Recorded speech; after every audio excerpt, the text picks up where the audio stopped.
Today's episode is sponsored by Cedar Bay Planner Company, makers of the Quilter's Planner and the Knitter's Planner. At Cedar Bay, they believe it's important to make time to do the things you love. Let them help you with their collection of beautiful organizational tools.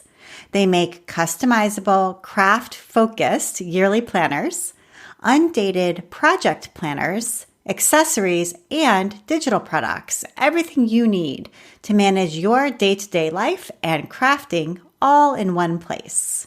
Visit www.quiltersplanner.com and www.knittersplanner.com to see their full line of products and use the code CIA10 at checkout for 10% off your 2023 planner.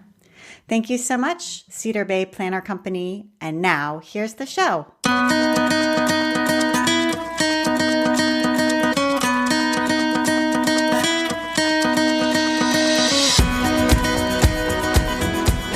Welcome to episode 226 of the Craft Industry Alliance podcast. I'm Abby Glassenberg. Craft Industry Alliance is a community for craft professionals, where you can strengthen your creative business, stay up to date on industry news, and build connections within our supportive trade association. Check it out at craftindustrｙalliance.org. Today on the show, we are talking about card making with my guest, Simon Hurley. Simon started card making when he was 12 years old and loved that each card was a unique canvas to work on. After sharing his work on YouTube, he slowly grew a loyal community of crafters who watched his videos. And this led to him filming a card making class at scrapbook.com when he was 14, and several more thereafter. At age 16, Simon partnered with Ranger to launch a line of ink, stamps, and stencils that are perfect for card making. The product line has since grown, and Simon has become known for his versatile stamping foam and metallic lunar paste. Simon has continued making videos and growing his community on YouTube, and you can find many inspirational videos using his products there. Simon Hurley, welcome. Hey, Abby. Thanks so much for having me on the show. Yeah, it's great talking to you. I've watched lots of your videos, many of them also on Instagram as well. And so I'm really excited to learn more about you and about your creative business and your history. So I honestly think you might be one of the youngest guests I've had to date of over 200 episodes. So how old are you now? I get that a lot. I am 20 now, so it's kind of crazy. It's been a while since I first started, and I've been in this industry for a little while too. Yeah, you have, absolutely. And where are you living? I'm in Wisconsin. We get all the seasons here. Yeah. Wonderful. Okay. And so when you were younger, before this whole sort of card making business began, so before the age of 14, were you creative right from the start, or were you interested in some other things in the beginning? I was super creative from the start. I mean, like when I was really little, I was put into different sports. So I would play different sports and I didn't really love them. I never really connected with anything. So then I kind of started acting and I was in some school plays and things like that. So I was really interested in kind of that aspect of it. And then I, on the side, kind of was doing some art projects. So like I would make paper beads for my mom. I would make like crochet little stuffed animals for myself. Origami creations. And then I found inks and I was searching up like what to do with inked backgrounds and things like that. And that's where I found card making videos. And I really fell down the rabbit hole of like watching all of them and getting excited about it. And so I went out to the store, bought some supplies and like immediately started card making. And I didn't really know about like the whole community behind it until kind of joining the world online. And then you really learn that there's so many people who do the same thing. Yeah, absolutely. So that's interesting. Yeah. Playing sports and acting. I can see the acting piece of it coming into play now because you are on screen so much. And do you feel like there is kind of a thread of that interest still with you? Yeah, I think so. I think there was something about me that always wanted to do TV acting because I didn't like the idea of being on stage and not being able to retake it. So I love YouTube because I kind of get to like make my own sort of little productions.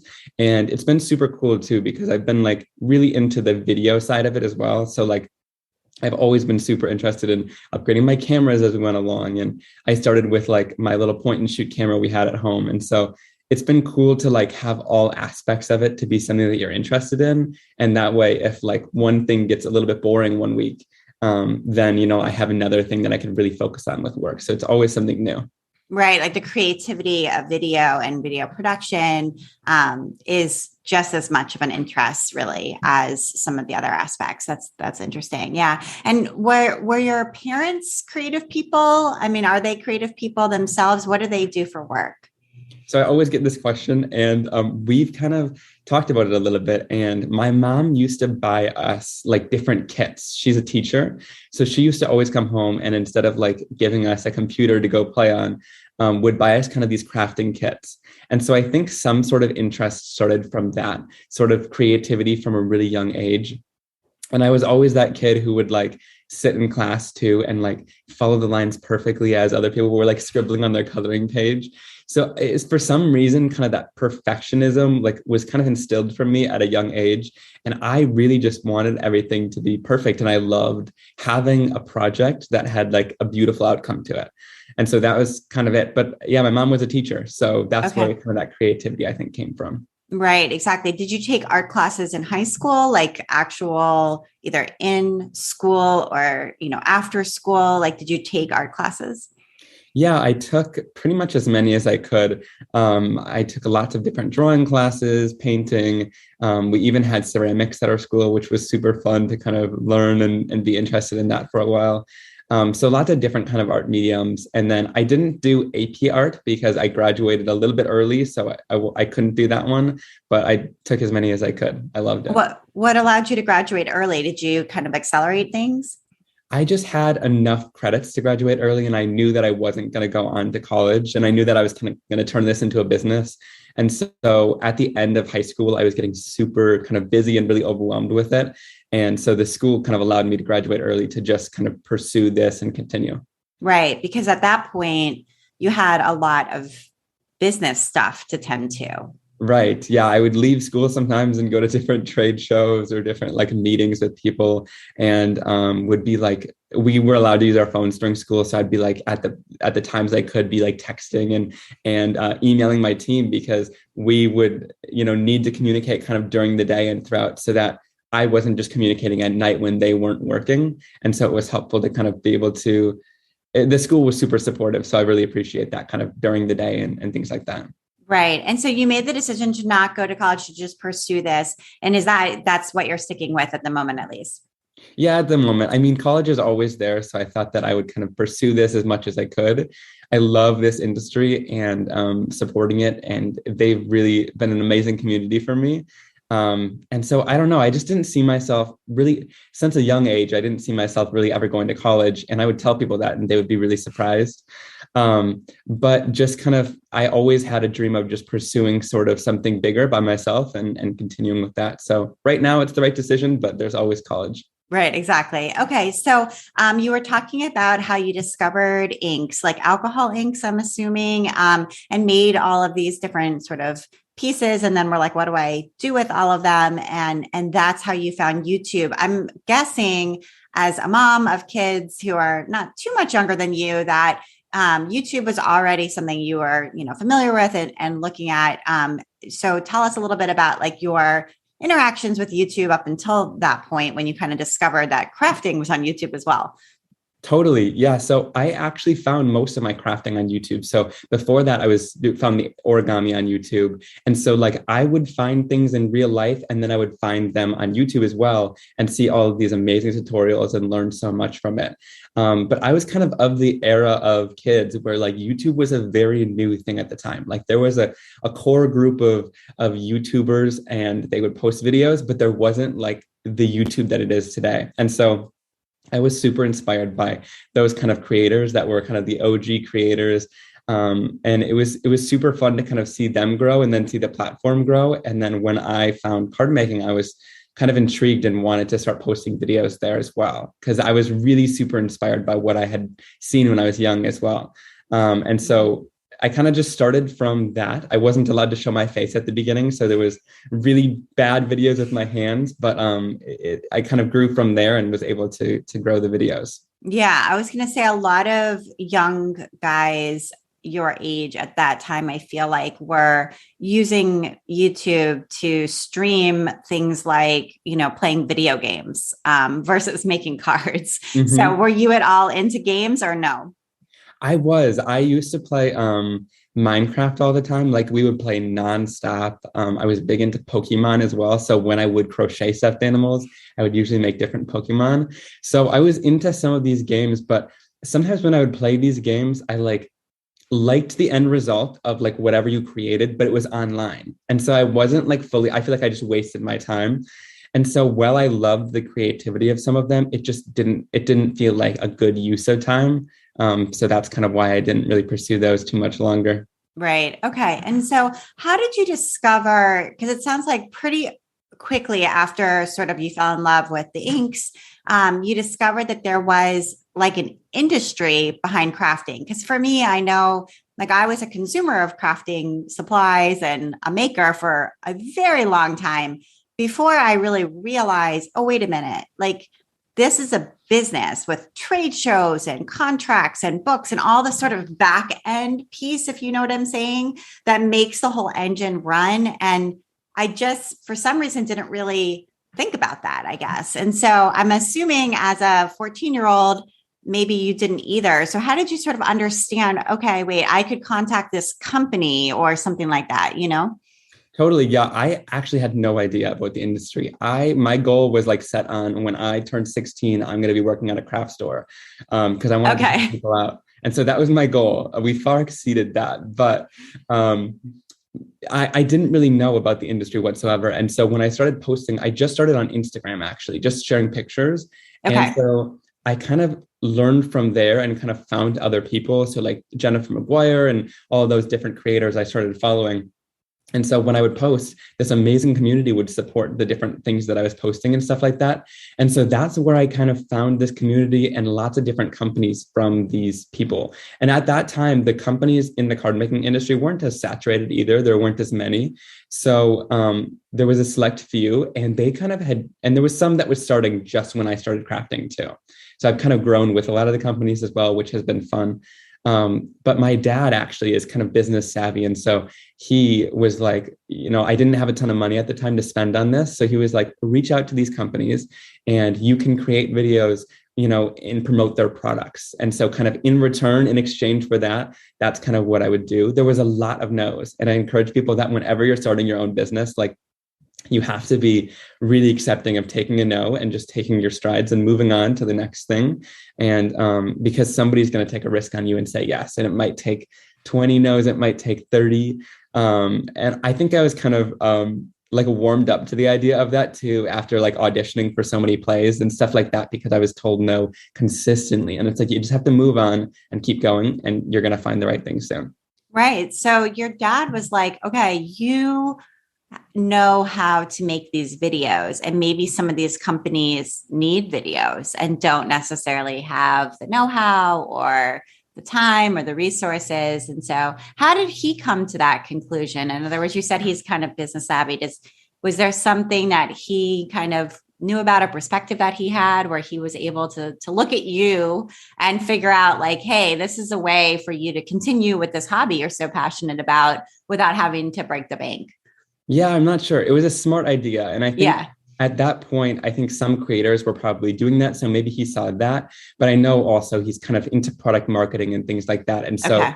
with that in mind, I think he was like, Simon, you don't understand like how valuable these videos are to these companies. And so, for me to then just kind of be able to get some of the stuff for free. And it was always stuff that I loved too. I want to make that clear. I never used a product just because it was sent to me. And like further into my career, a lot was getting sent to me. And so it was like I had to really pick and choose because I wanted my audience to always trust me. And so I was only showing the things that I absolutely loved. Right. And that's really good advice. And so do you remember like the first package that arrived, like the first yes, I guess, that actually happened, and like what that was like when, you actually got product and got some sort of trust, I guess, from one of the companies in this field. Totally. Yeah. It was a company called Newton's Nook. They're really awesome. They've got a lot of great kind of cartoon stamps, and I love them. And they are actually in Wisconsin as well, I believe, if they're still here. But so they were super kind at the beginning and kind of really supported me. And so I was on their design team, and design teams are pretty normal now. And I would create kind of videos for them and blog posts, kind of sharing some of their new products, which was a lot of fun. And it's kind of cool when you're on a design team, you're of course committing to creating videos for the company. And so you would get product monthly and you would really have no clue what it was going to be. And so it was kind of a cool creative way to grow as well, because something might not be your style exactly, but it's still a cool stamp, and kind of figuring out ways to use things that you might not have thought of to use at the beginning is kind of cool. Right. And design teams are really something that, I mean, it's not like other craft niches don't have teams of different sorts. Like often they're called like ambassadors or that sort of thing in sewing, at least. But design teams, like that term and that concept, seem like they're very sort of native to scrapbooking, mixed media, paper crafting, card making, that kind of niche. So for people who maybe aren't coming from that area, can you just describe like what is a design team? What is the commitment like? How do you apply for one? And what do you need to show, just in case folks are like, oh, that sounds interesting. I'd like to do that. Totally. Yeah. And I can give you both perspectives as a company owner and as someone who's designed for a design team too. So a design team is kind of this team of designers that a company will sort of hire. And usually it's giving free product. Sometimes it's payment as well. But usually they send out that free product to the designers, and their team of designers will kind of make videos or blog posts or just card making projects to share with that company and share on social media to kind of get their release out there. So it's almost like, lots of different companies in the world, like makeup companies or sports products, they'll send out their products just to kind of get their product known and out into the marketplace a little bit right when it's released. So that's really helpful for marketing for these small companies. And so to kind of apply or be on a design team, you kind of have to be using that company's products a lot. And especially like something that I look for is if people tag me on social media and they've been using my products. So if they tag me and I see lots of, products that they've been using of my stuff and some beautiful projects, like that's a great sign. If you're tagging me in something that's not quite mine, it might not be a good fit for me, but then tag that sort of company. And it's kind of a good indication to that company that you love their stuff and you'd be great to work on their team. And sometimes they have design team calls as well, where you can kind of apply and submit that in there.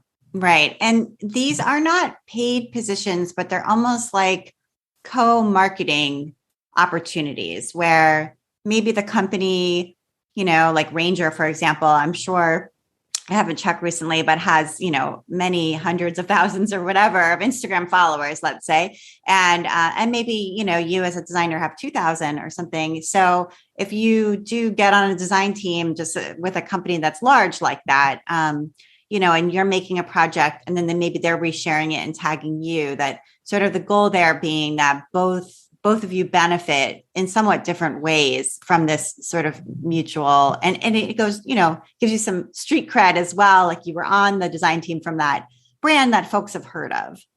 Totally. Yeah. I think that that's a really cool way to think about it. I think that's, you're really both kind of helping each other grow along the journey there. And there's a lot of companies that have helped me grow.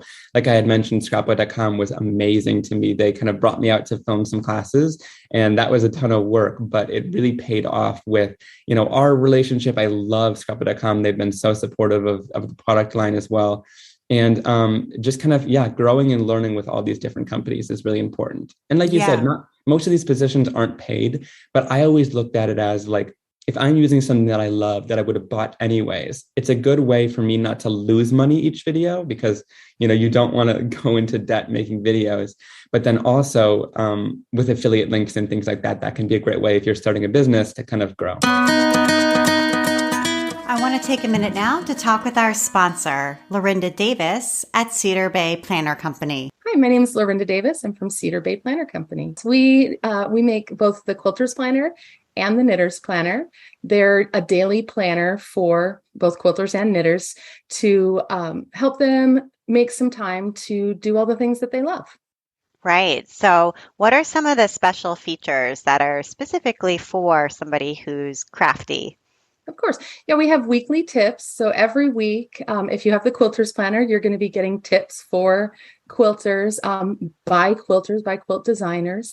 Another feature that we have is a resource section. So in each of our books, there's a resource section for that particular craft that you can flip back to and use as a reference. It's a really nice thing for our customers to be able to just have that on hand. Another feature that we have that, of course, the customers love is our pattern section, where we have patterns from designers in each industry. And that's just also really fun for them to have in the book. Yeah, and the books are beautifully produced and fun to use in addition to being really useful. Well, thank you. I really appreciate that. We really do believe that beautiful products are more fun to use. And so we try to make them as beautiful as possible. So, where can people go to get more information and to get one? They can go for the quilters, they can go to www.quiltersplanner.com, or for the knitters planner, www.knittersplanner.com. I know you have a discount code to offer our listeners. I do. If they use the code CIA10 at their checkout, they'll get 10% off their 2023 planner. This is a great time to buy a planner for 2023, so get out there and use it. Thank you so much, Lorinda. And now back to my conversation with Simon. Yeah, absolutely. So let's talk a little bit about these videos, because I know growing a YouTube channel, it's a long haul. You know, you're in that for the long haul to really grow a YouTube channel. And I have it down here somewhere, how many YouTube subscribers you have right now, but it's something like 83,000. Correct me if I'm wrong, but it's somewhere in that area. And so you said in the beginning you couldn't show your face. You were obviously a minor, and your parents were looking out for you wisely, and all of that. And then, you know, maybe the lighting wasn't so great. You had a very low end camera at that time. So talk a little bit about what you've learned about YouTube over the years, and the platform's changed as well. Totally. The platform has changed a lot, and it's become a lot different. I mean, I would be lying if I said it wasn't harder to make a video in today's day and age than it was back then. Back then, it wasn't as saturated. There wasn't as many things going on. So it was easier to stand out. But one thing I always kind of tell people is you want to start like doing something that you haven't seen before, especially in your industry. You can even take an idea from a different industry that you see other people doing and bring it back to yours.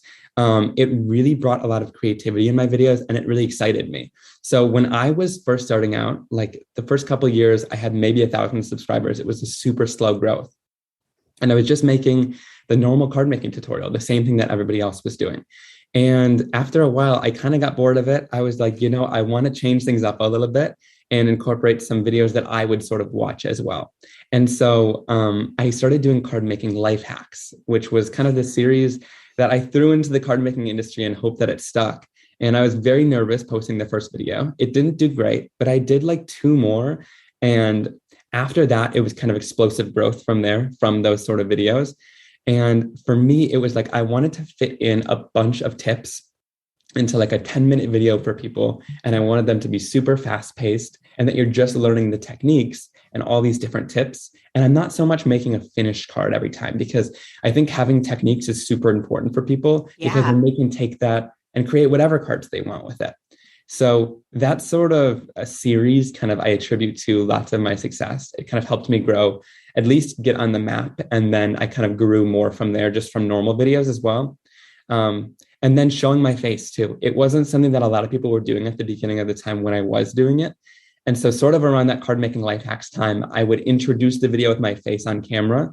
And not everyone was doing that. Usually it was just everyone's hands. And so I think putting a face to that was kind of helpful for people. And also I think it built more of a community. Like I love kind of talking to people, even like we're doing now. And instead of just kind of sitting there with my hands and a voiceover and not really connecting in that way. Yeah, absolutely. We all connect to faces so much. And so have you seen like a life hacks video in you were talking about bringing in ideas from other niches, other industries, other areas, and sort of thinking about how could I apply this to crafting? And so had you seen some life hack videos in some other area? Yeah, life hacks were huge at the time. They were all over the internet. And I guess they still are, but like this was the time of like DIY and life hacks. It was those several years. And so for me, it was a matter of like, oh, hey, I sort of liked watching these life hacks videos in this niche. Let me pull it over and bring card making and life hacks together and just see what happens. And I didn't know how people were going to react because it was something very different at the time, but it was well received. And then lots of other people started making card making life hacks videos too. And so it kind of grew into this little niche of our industry too, where it's like this sort of series that was on YouTube. Yeah, absolutely. And I mean, honestly, I get the appeal, right? Like if you take an in-person class, let's say with an expert, a well-known designer, something like that, a lot of times it's not necessarily the project that you make that you come away with. Obviously, you have that project, but it's all those little tips where you're working on something and they come over and they're like, okay, wait, do it this way. And then, or they show you a notion or a specific tool or something like that and how to use it.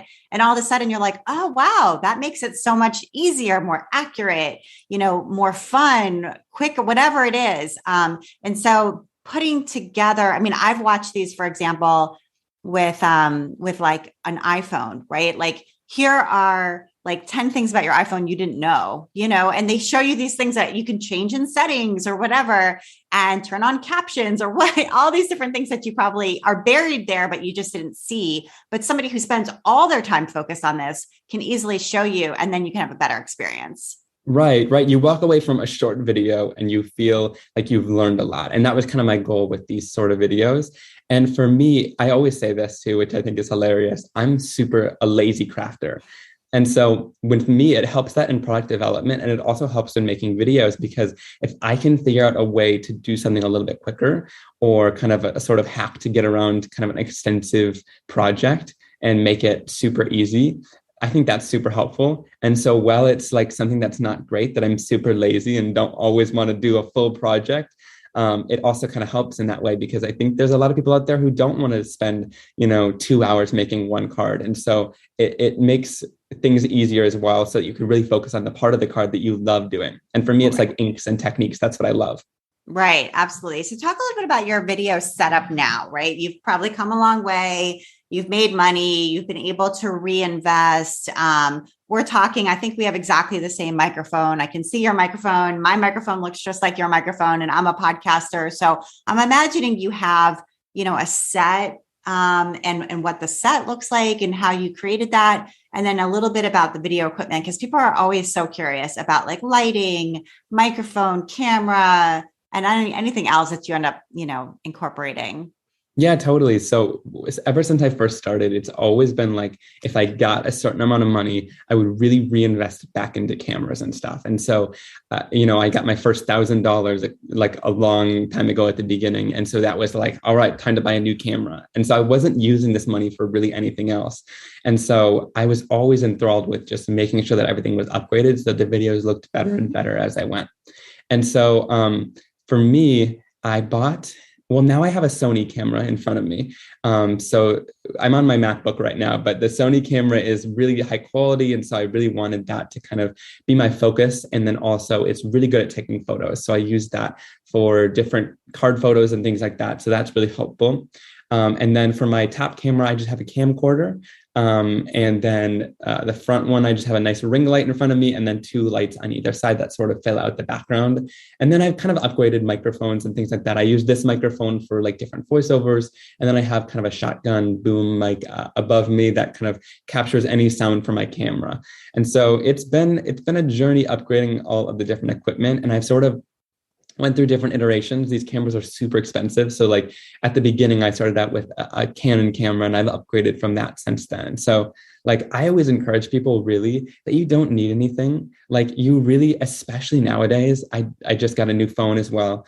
And the iPhone is just so powerful. Like their camera is absolutely amazing. I'm literally thinking about switching out my top camera for an iPhone, because the upgrades they're making in their cameras are leaps and strides ahead of lots of the different camera companies. And so film on your iPhone, turn it on Do Not Disturb, and, make videos on there, because it really creates some amazing quality content with lots of like interest and lots of detail in their cameras now, which I think is amazing. So I encourage you guys, if you're starting now, because when I started, there wasn't, these amazing iPhones. If you're starting now, start with an iPhone, because it's really going to be easy. And that way you're not investing in something that you might not like. Right. And I'm assuming these first few videos were probably shot in your bedroom, your childhood bedroom, or somewhere else in your family's home. And where, like, what is in the background now? Because when I see people who really make a lot of YouTube videos and a lot of videos for other platforms, they spend time working on what's behind them so that it looks inspiring. You said you wanted to work as a child in a craft store. It looks like a place where you would have lots of supplies, bountiful supplies and a lot of color, and just really be a place that looks like an artist studio. Totally. Yeah. So when I first started, I was really little and I was working in my basement because we didn't want to get the carpet messy. And so we moved into a new house recently. And so this is kind of my new little craft space in here. We built a little extra room in the storage area of our basement. And so this is the craft studio. Yeah. So I have some drawer units behind me and kind of a countertop, and then some decorations, and then also some of my products displayed back there as well. So it's kind of, like you said, nice and colorful. I really like kind of working in here. And I've kind of been into interior design and that sort of decorating as well. And so that's been kind of fun to work behind there and switch out the different props, whether it's fall or Christmas or whatever season it is. It's fun to sort of decorate that little island space back there. Yeah, absolutely. So when you went out to Arizona, right, to go to scrapbook.com to film these classes, I'm assuming that was eye-opening, because I filmed a few online classes too. And, you get there not knowing necessarily what to expect, but there's this whole crew with mics, and they, mic you, and multiple cameras in different angles and things like that. And I mean, now you've got a lot of that same equipment probably, but if you can talk a little bit about sort of what you learned from those, that class, shooting an online class, I feel like that's a kind of collaboration, really, in a way, right? You're the talent and they're the ones who are producing it. But it's such a huge learning experience as well. Totally. Yeah. It was eye-opening in all aspects. We honestly thought when we got the email that it was kind of a scam. Like, we didn't know. We had no clue. And scrapbook.com wasn't what it was now at the time. And so I kind of grew up with them as well.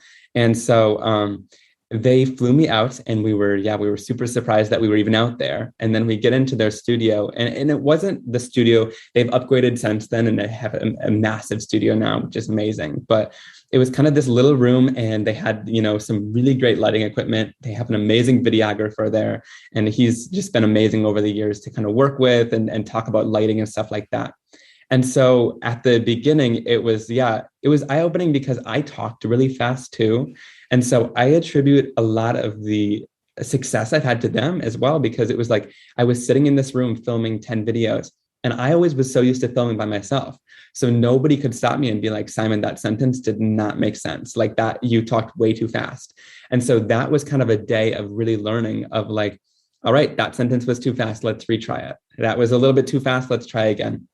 Like, talk a little bit slower, make sure that you're enunciating all of your words. And so that was super helpful to me. And I walked away from those 2 days really like feeling like I could give a lesson a lot better, because I never taught in person. And so once you get that live in-person feedback, that's just always super helpful. Yeah, absolutely. It kind of carries you forward. And maybe also, once the classes came out, gives you this confidence, like, yes, I am a person in this industry. Somebody has made a bet on me. And I don't know if you got that feeling. I feel like when I published a book, right, I came away from that unexpectedly feeling so much more confident that I had this book out, Totally. Yeah. I remember when the first announcement kind of came out, I was super excited about the class.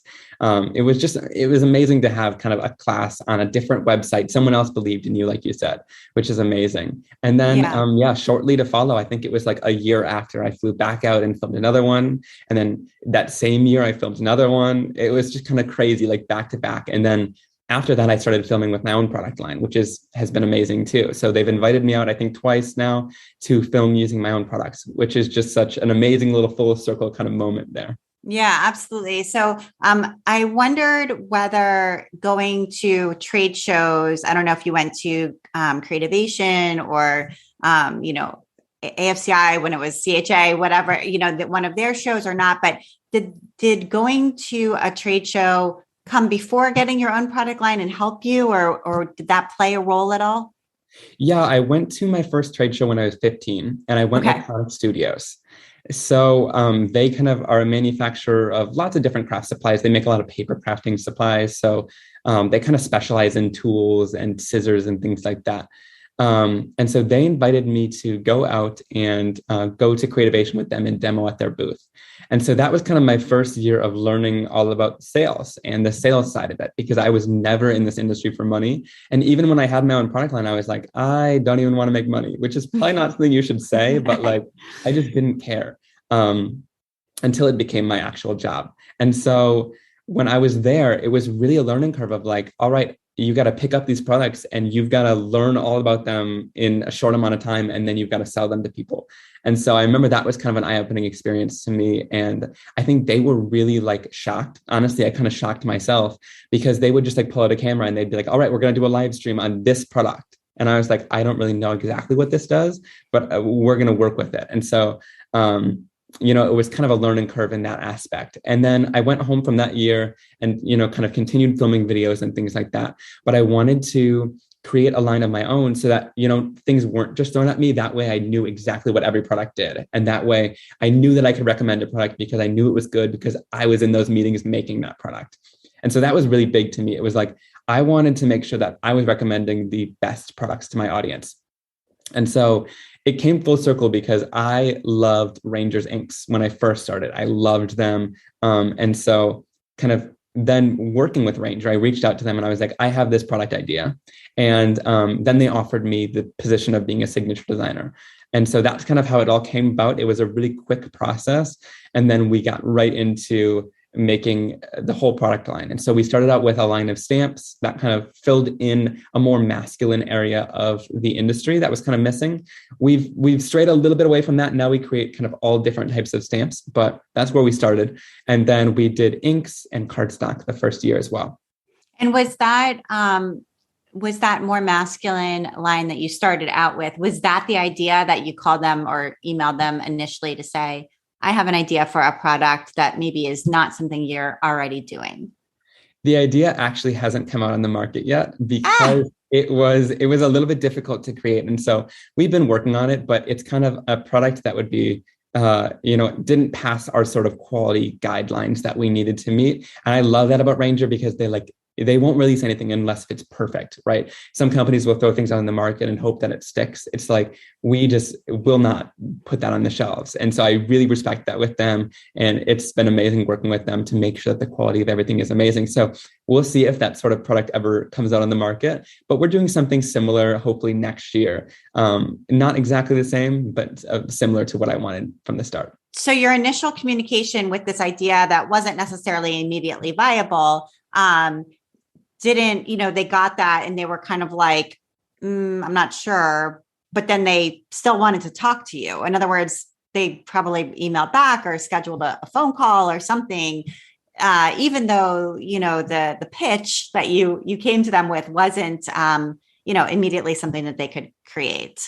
Right. Yeah. I think they've told me they were kind of intrigued by my ability to tell a product idea or a story through a video. I actually came to them with a video that I had made. Yeah. And I was like, yeah, I want this sort of product and I want it to be exactly like this. And so they were like, we like that number one, you know what you want. And we like that you can kind of tell that story through a video. And so that was kind of the two things I think that really sold them. And then, they were excited to I never expected that. I thought they were just going to make inks with me and I was going to sell them or something like that. And so them to offer me that position was really cool.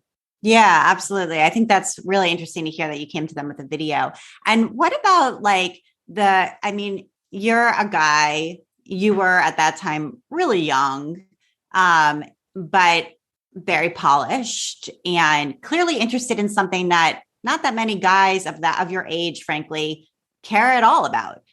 This is an industry mostly of, women and certainly older than 14 for the most part. So Was there, or have you found that there's kind of like a novelty? I mean, now you're 20, you're an adult. It's a little bit different, but was there like a novelty interest in you because you're this sort of scrapbook prodigy or something like that?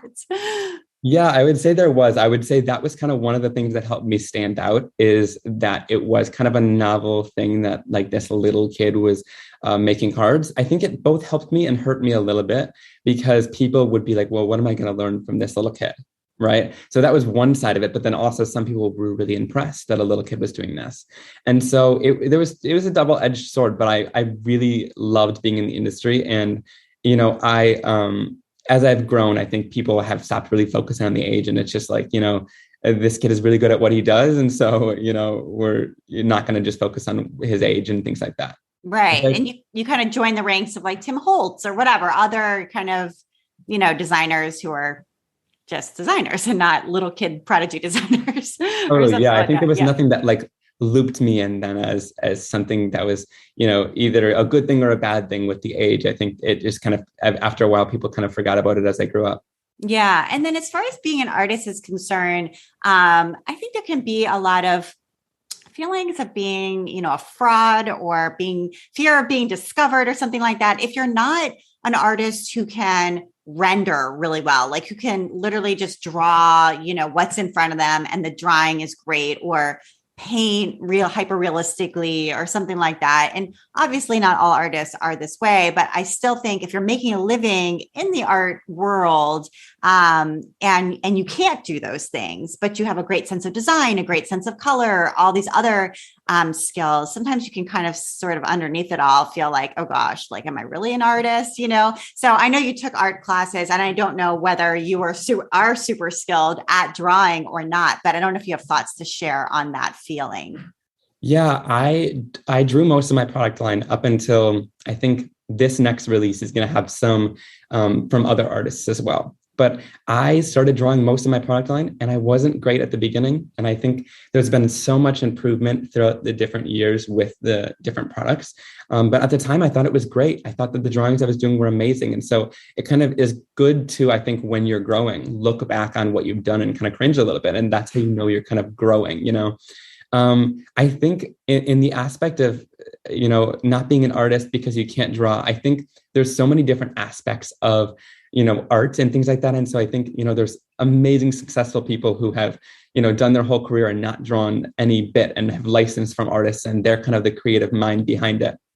And so I think there's a lot of different ways in this business to kind of do it, whether you specialize in creating the videos or you specialize in making the products. And then there's a designer behind the videos, there's a lot of different ways to do it. And I think, if you have a little bit of creativity, you're still kind of an artist in that aspect. Mm-hmm. And let's talk a little bit about Instagram, because like I said, I first found you just looking at your videos on Instagram. Somehow they were served to me. I don't know if they were on the For You page or whatever. And that's how I kind of discovered you first. So, and Instagram and YouTube are not the same. They really are different. We're looking at really short form video, in reels or in stories. So, but you're very successful there as well. And so are you creating different content for YouTube? Are you parsing the YouTube content into smaller pieces? What are you doing on Instagram that's working? Well, thank you so much. It's cool to know that you found me from Instagram because most people say YouTube.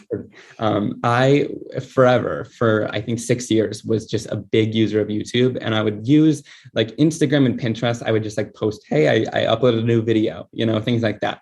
And so with this new kind of TikTok, Instagram Reels era, I really loved it. We kind of grew up in an age like when I was in 8th grade, we had Musical.ly, which was an app that is TikTok now. They've changed it, but it was the same sort of concept and it was a lot smaller of an idea. I think the pandemic really brought that out as well. And so I was already used to doing these. It was so funny. Like we would do them with our class. And so I kind of grew up in this sort of age where like I knew how to do these weird transitions and how to make a really quick video and how to edit it down. And so I loved it. And so when last year, I started creating some Instagram Reels after I did like releases and things like that. And I would just share projects and I would do it every once in a blue moon. Like it wasn't anything huge for me. And then recently, like a couple months ago, I was like, I'm going to make Instagram reels. Like, I'm just going to try it out. I want to make fast-paced videos because that's what I love to watch. Like, I'll catch myself sitting through Instagram and scrolling for hours, and TikTok too. And I'm like, if that's what I love watching, there's got to be some other people in crafting who want to watch that too. And at the time, not a ton of people were doing it. And so I was like, this is the time to start making these videos. And at the same time, I was kind of uninspired with YouTube. And so, like I said, it's kind of cool with this job that you get to kind of switch off to different platforms if you want to. And so I started filming on my phone. Like I said, the phone quality is amazing. It actually beats my camera with how fast it can focus. And so I wanted to edit down these videos to make them 10 to 15 seconds, like super quick. You're getting each step in like 1 second time. And if you want to, you can go to YouTube and you can find a full tutorial. But if you just have time to see these little ideas and they're going to spark some inspiration, I wanted that for people too.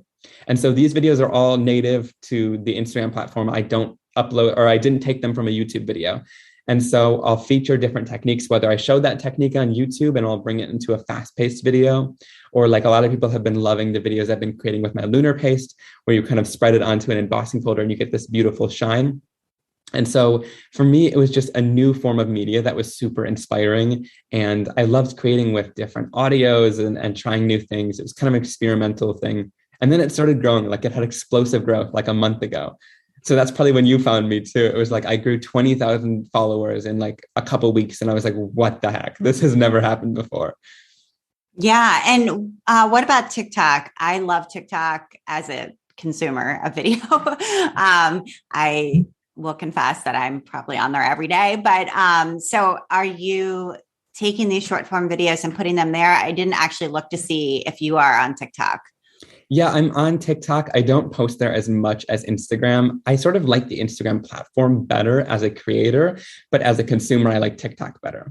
So it's two-sided, but yeah, for TikTok, it's like so hit or miss if a video does well. And so like I guess I kind of repost my content over there when I remember to, but I just like Instagram better as a platform. And what about as far as monetization is concerned? Because what I'm hearing is that YouTube still is the best place if you want to monetize videos. Yeah, YouTube is kind of the king of monetization. I think they've done it for so long that they've really learned how to do it super well. I think these platforms like Instagram and TikTok, they want to reward you. So they've kind of started catching up to some monetization, but it's not like what it is on YouTube. It's sort of like a creator fund where they just kind of toss a little bit of money at you. But with YouTube, it's like per ad, and like they've really got a system down, which I really like.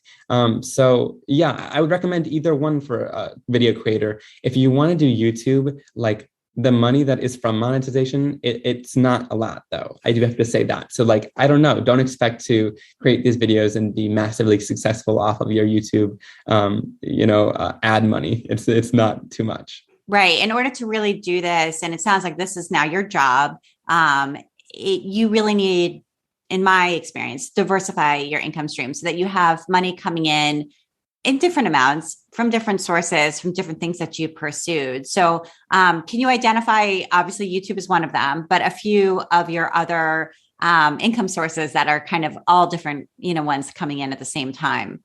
Yeah, totally. These are all things that creators kind of should look at because like you said, anything can be gone at any moment. And so if you take away one of your revenue streams, you still kind of have to be fine on whatever other ones you have.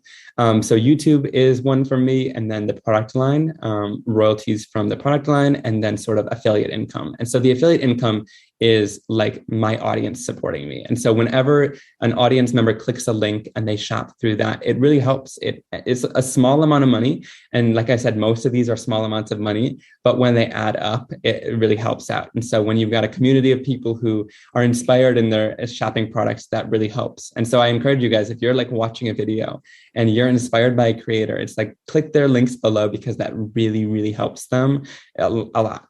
Yeah, absolutely. And sometimes depending on what platform you're shopping on, that cookie is good for anything that you buy. So it may be that you came in through a $4 pen, like, a link for a $4 pen or something like that. But while you're in there, now you're buying, $200 worth of groceries. And that actually, that cookie still counts for that. So your creator is also getting a percentage of those at no extra cost to you. Totally. Yeah. It's no extra cost to you. And it's like the company is kind of, thanking the creator for bringing that person to their website to shop. And so it's a cool thing. And I love that I'm in the age of the internet where there's all these weird, different kind of ways to make money and be able to be successful without having to do everything super traditionally. Right, absolutely. So you have a new collaboration. We've talked about a few of your collaborations over the years. I'm sure there's been others, but you have a new kind of exciting one coming up with Spellbinder. So talk to us a little bit about what that's going to entail. Yeah, so I've had my Ranger product line. I think this is the 4th year we're in it. And we've done inks, stamps, lunar paste, all different types of mediums, and design products for card making. And over the course of those 4 years, everybody has been asking for coordinating dies to cut out the stamps, which you run through a machine and they cut out your image like perfectly. And they've also been asking for just normal dies. So like dies that'll cut out shapes that you can put on your card without doing any stamping. And so working with Spellbinders has been really awesome. They're a great die manufacturer. And they have worked with me to create a line of dies. They're coming out this October. So I believe when this podcast is out, they should be out already. And they're going to coordinate with my Ranger stamps to cut them out perfectly, the new release at least. We're not creating any for the older releases, but just starting from now on. And then we're going to have a line of dies with just Spellbinders that kind of stands alone by itself as well. So it'll be a Christmas release, which is super exciting. Lots of Christmas crafting is tons of fun. And it's been a blast working with Spellbinders to kind of work with their team of designers and create these amazing dies that cut out, intricate projects. Yeah, absolutely. And I'm sure you've learned a little bit through these different collaborations about what it takes to manufacture some of these different products, because manufacturing a die is not the same thing as manufacturing ink. There's a lot of restraints and specifications that you need to understand in order to, and obviously the company is going to take care of some of that, but you as the designer need to understand them as well. Right. Yeah. I have been in lots of meetings and I like to just like make sure that I'm not just putting my name on a product, right? Like I want to be there for the whole development of it. I want to be there for when something goes wrong and we can figure the problem out together rather than things being done and I just get sent a product at the end. I'm not into that. So with my partners, it's been amazing that they've kind of allowed that and allowed lots of creative freedom and problem solving with me.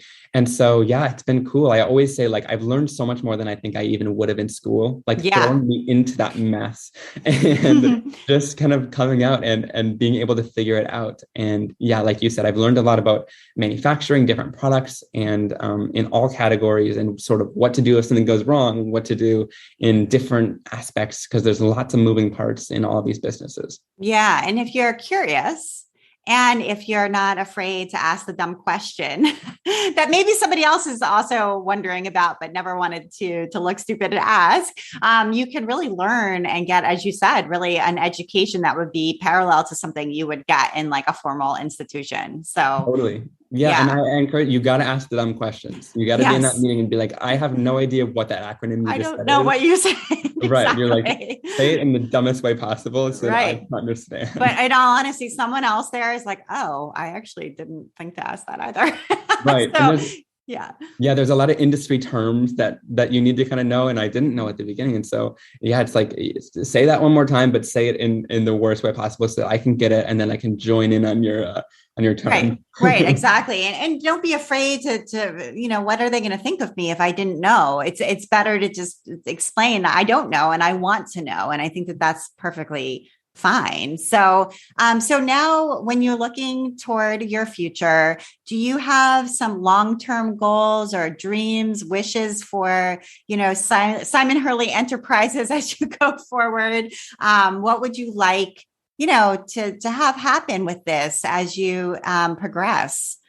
Yeah, I think for me, it's just been like growing and expanding, but doing it meticulously and making sure that we choose the right partners to do so and that we really focus on the quality of the product. Like, I don't want to grow too big that the product quality gets lost.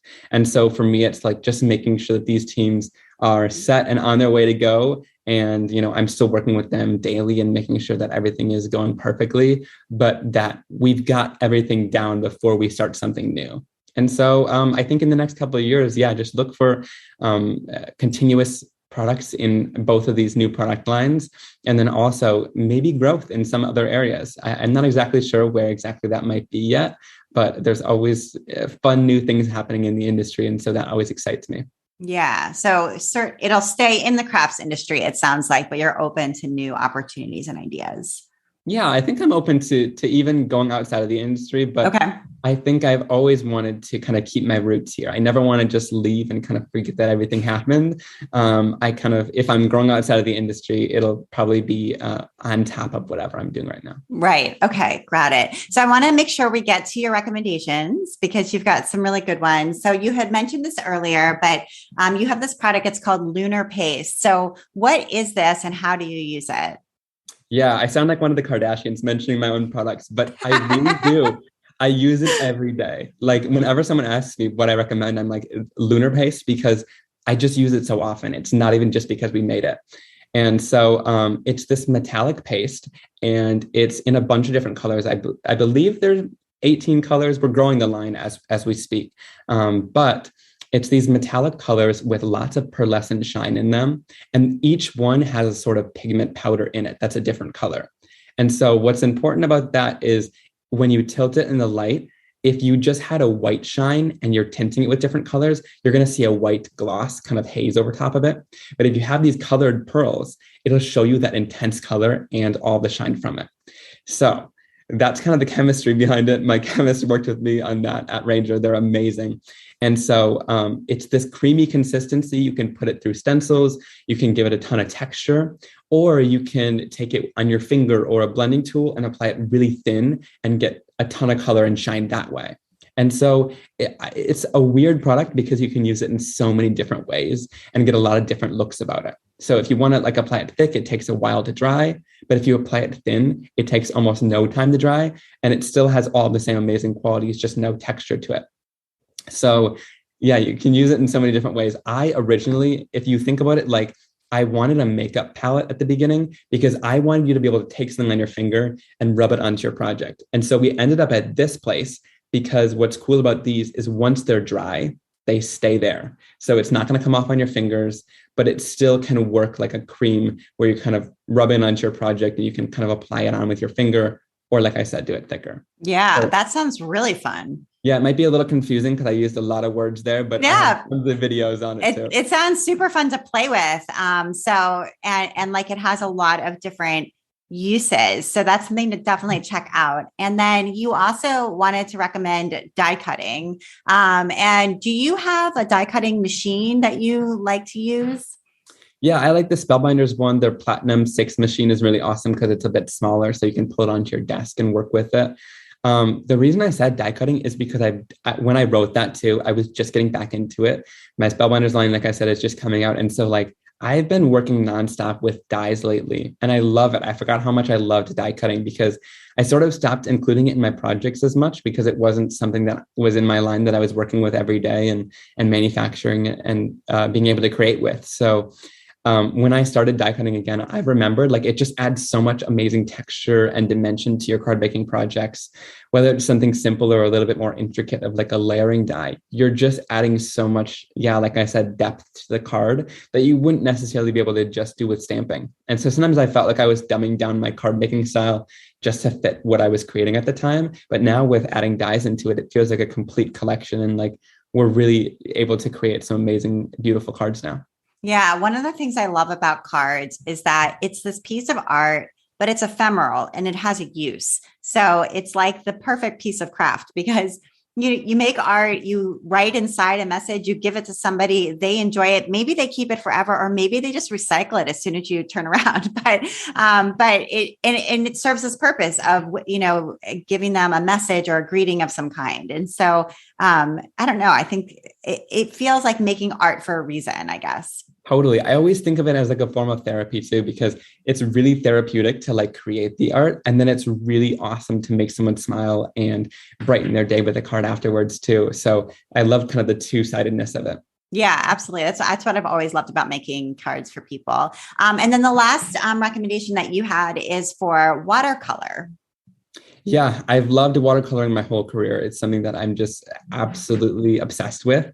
I love because you can take a lot of the dyes that we create and sort of like inks and things like that and reinkers, and you can turn those into watercolors because they're water reactive. And so I usually paint just using my ink pads. I smoosh them down onto a surface and I'll like pick them up with water. But I've loved like whether it's watercolor powders, a watercolor palette, there's so many different forms of it. And it's just such like, it's a forgiving medium because you can like lift it up if you need to with more water. You can add more down, and it's translucent. So you can really layer it up and create a beautiful like shading to it. So I've really learned how to color with watercolors nicely. And so that's what I use like pretty much in all my projects. I know a lot of people love alcohol markers as well to color, but I'm more of kind of a watercolor guy. Okay, got it. Well, Simon, thank you so much for taking the time to be on the Craft Industry Alliance podcast. I really enjoyed talking to you. Of course. Thanks so much for having me, Abby. This was a lot of fun. And you've been listening to the Craft Industry Alliance podcast. I'm Abby Glassenberg. Today's episode was sponsored by Cedar Bay Planner Company, makers of the Quilter's Planner and the Knitter's Planner. At Cedar Bay, they believe it's important to make time to do the things you love. Let them help you with their collection of beautiful organizational tools. They make customizable, craft-focused yearly planners, undated project planners, accessories, and digital products. Everything you need to manage your day-to-day life and crafting all in one place. So visit www.quiltersplanner.com and www.knittersplanner.com to see their full line of products. And use the code CIA10, that's CIA10, at checkout for 10% off your 2023 planner. Thank you so much, Cedar Bay Planner Company. Craft Industry Alliance is a community for craft professionals. When you become a member of Craft Industry Alliance, you get in-depth coverage of craft industry news, the opportunity to connect with fellow professionals for advice and support, and access to an educational library filled with ideas, tools, and resources to help you as you build your business. Join us at craftindustrｙalliance.org. Thank you so much, and I will see you next time.